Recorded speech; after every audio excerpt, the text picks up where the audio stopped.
Good morning. So ngayon ay March 9. So gagawa tayo ngayon ng tipi ng manok. So makikita nyo, tinanggal na dito yung mga kawayan dito sa puno ng niyog. Dati kasi itong kinukunan ng tuba. So yung mga kawayan na tinanggal, eto binigyan tayo. Ayan, binigyan tayo ng ilang piraso. Gagawin ko ngayong tipi ng manok. Kasi yung mga tipi natin nasira na. Ito, kinain na ng anay. Tapos nagiba na dahil sa kalumaan. So ito pa nabuwal na yung iba. Bulok na siya kasi luma na, tapos kinain na ng anay. Ito pa yung isa.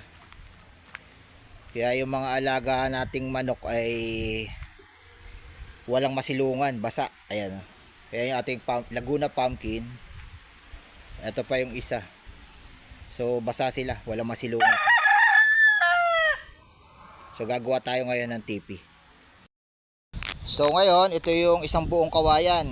So pinutol ko na yung dulo. So ang haba niyan ay 41 cm. So ngayon, papakita ko sa inyo yung haba, 41 cm.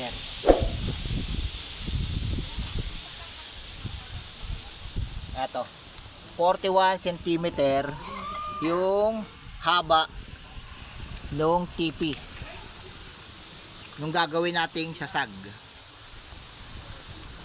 Tapos ang pinakang frame naman, gagawin natin frame, yung haba ng frame nung ating sasag ay 45 cm.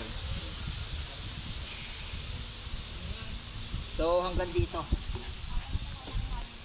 Hanggang dito siya. Hanggang dito 45 cm. So bakit may allowance yung pinakang frame niya? Para nakataas sa lupa. At least kahit 4 cm yung angat sa lupa, para hindi mabulok agad yung sasag.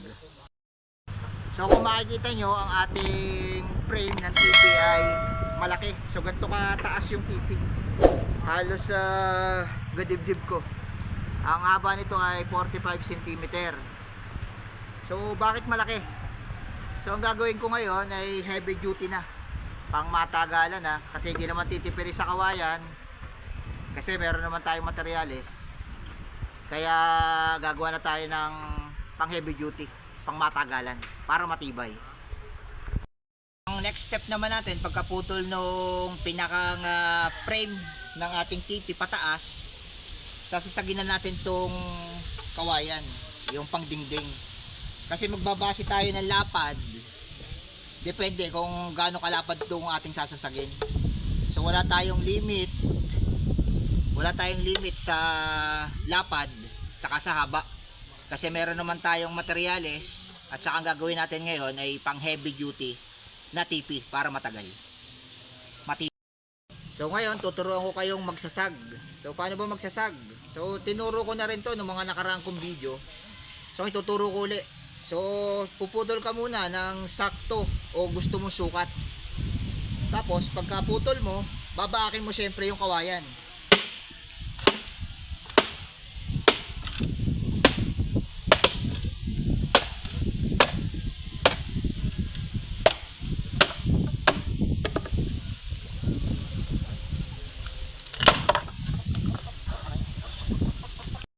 Makikita nyo, nabaka ko na yung mga kawayan na gagawin sa sag.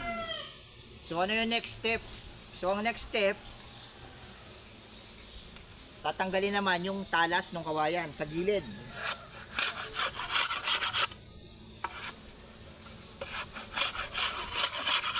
So tatanggalin yung matalas sa gilid para hindi makahiwa, kasi matalas yun. Tatanggalin lang.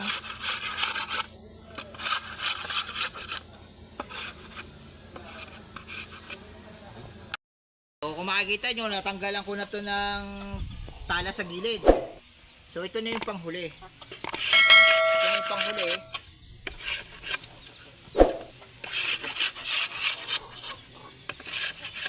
So pag natanggalan ng matala sa gilid, so anong kasunod? So gagawin naman, tatanggalin tong mga buko. Tatanggalin yung mga buko.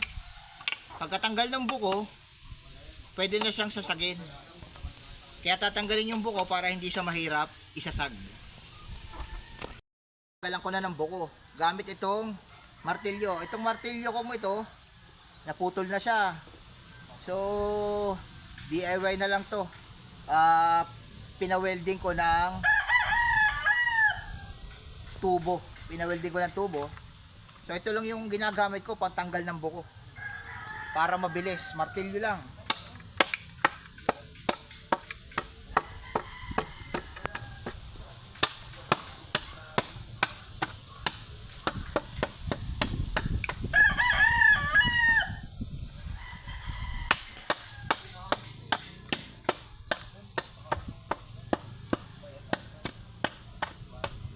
So, ganun lang yun guys.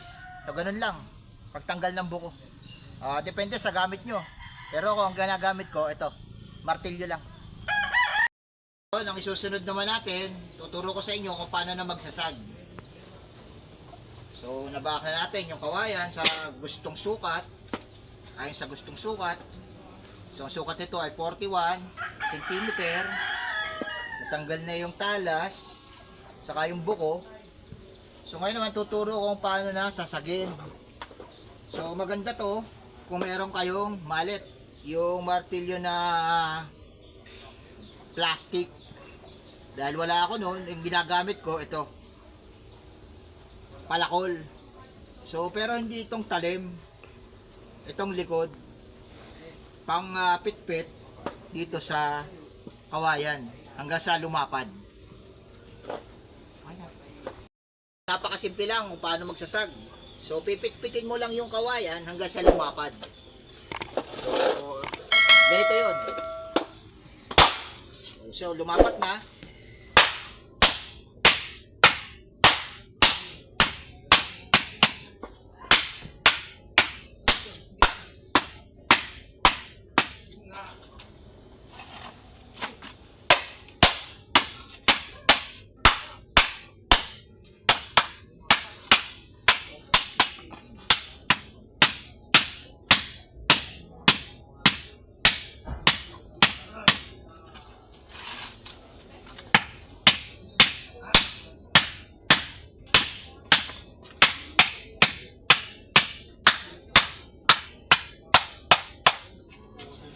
So, gano'n lang kasimple. So, meron na tayong isa.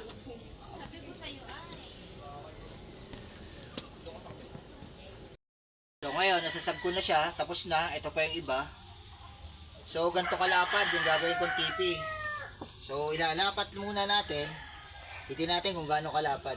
So, ganito siya kalapad yung gagawin natin tipi. So, i-compress pa to. Mas maganda medyo magkakasanib siya, ganito, yan, magkakasanib para paglapat walang siwang, hindi papasokin agad ng tubig. So ganito ang pinakang idea niya, yan. So ganyan yan. So gaano siya kalaki, gaano siya kalapad.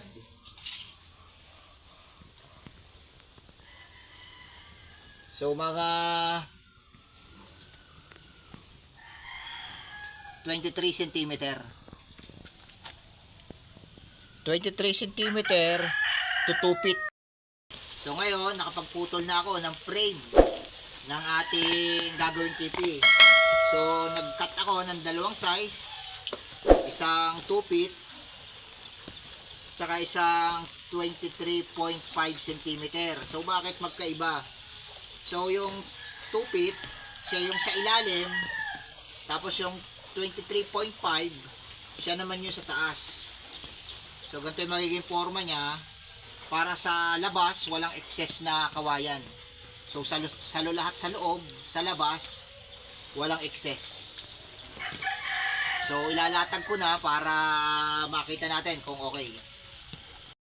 Ilalapat natin doon sa frame. So ito yung pinakang frame niya.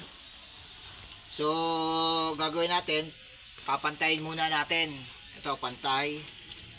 Bago natin ilapat yung sasag.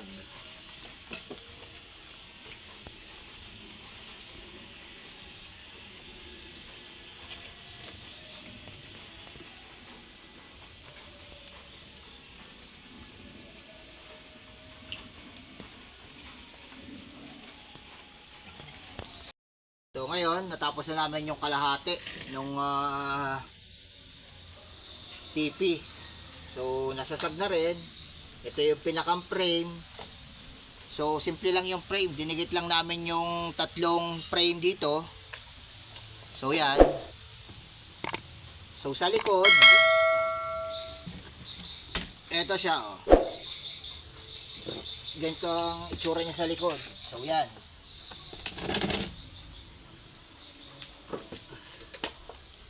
Kasi saka natin nilalagay ito.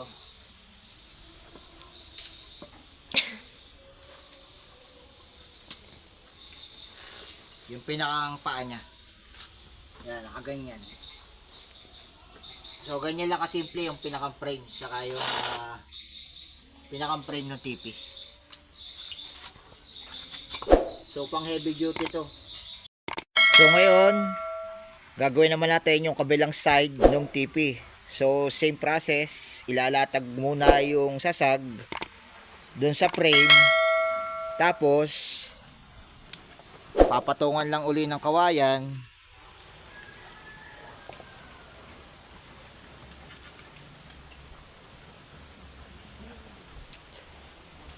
Yan, parang ganito. Tapos pag i-fix na yung kawayan sa sasag doon sa frame, papako na siya bago lagyan ng pataas na frame, yung pinakang patayo. So ngayon, natapos na natin yung dalawang side ng TP. Ito yung sa kabila, ito naman yung sa kabilang side. So ang ginawa ko, inipit ko yung sasag doon sa frame para matibay. Tapos saka natin lalagyan ng pataas yung pamaan niya. Iipitin din natin doon sa pinakang sasag, doon sa frame para matibay.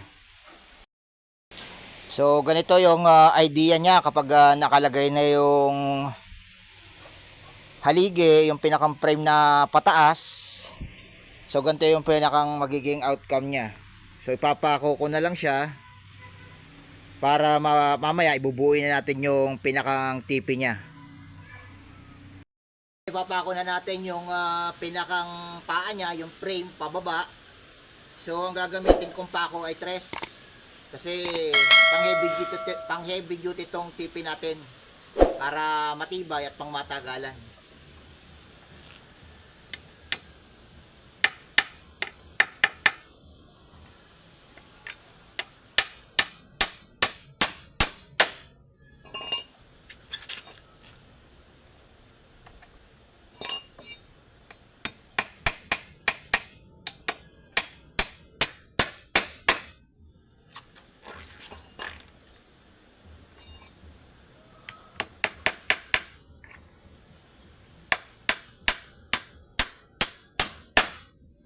So nakapako na yung ating paa. Ito yung isa, tapos na. Tapos ito, ipapako ko na lang itong nahuling paa para mamaya bubuin na natin para sa ating heavy duty na TP. Tapos ko ng pakuan yung ating dalawang side ng TP. So ngayon ay bubuin na natin. So itatayo ko na itong kabilang side. So ganito siya, oh. So pang heavy duty to para matibay at pang matagalan na rin. So malaki siya. Ang laki niya ay, ang taas niya ay 45 cm. Tapos ito namang ating pinakang sasag ay 41 cm. May allowance siya na 4 cm dito sa baba para hindi agad mabulok. So mapakita ko sa inyo yung outcome ng TP.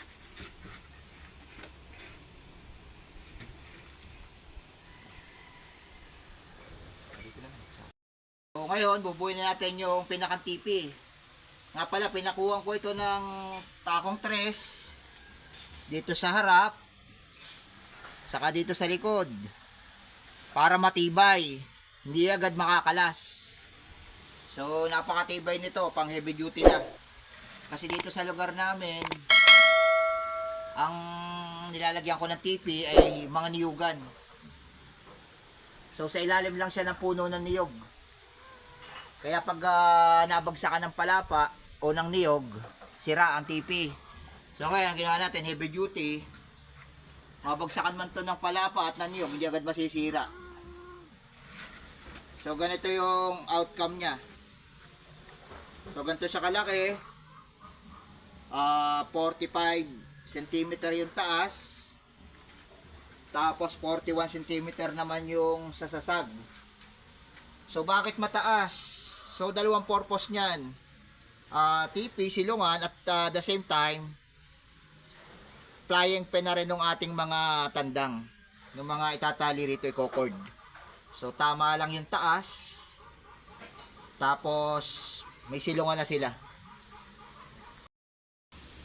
So ilalagay na lang natin sa TP ay itong hapunan. So bakit ganito kalaki yung hapunan?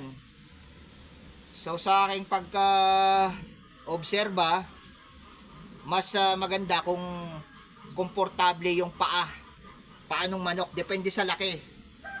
Kasi pag maliit, yung kaya lang yung grip, napansin ko nasisira yung pitcho nila pag sumiksik sa gilid, o kaya yung pinakang paa nasisira pag yung masyadong maliit yung grip. Pag naman masyadong malaki, ganun din, nasisira rin, nagiging flat-footed. Napansin ko yung mas maganda yung saan sila komportable, yung tama lang, yung pag pinakang lapat ng paa. So ito yung ideal size ng hapunan na aking gagamitin. So ikakabit ko na lang, tapos ilalagay ko na doon sa manok para masilungan na. So natapos ko na yung TP. So ito na siya, ipinesto ko na para dito sa ating Laguna pumpkin. So ito siya, ito yung finish product ng ating gawa. Ito. So heavy duty siya. Matibay to. Ito yung hapunan. Ito yung pinakang loob.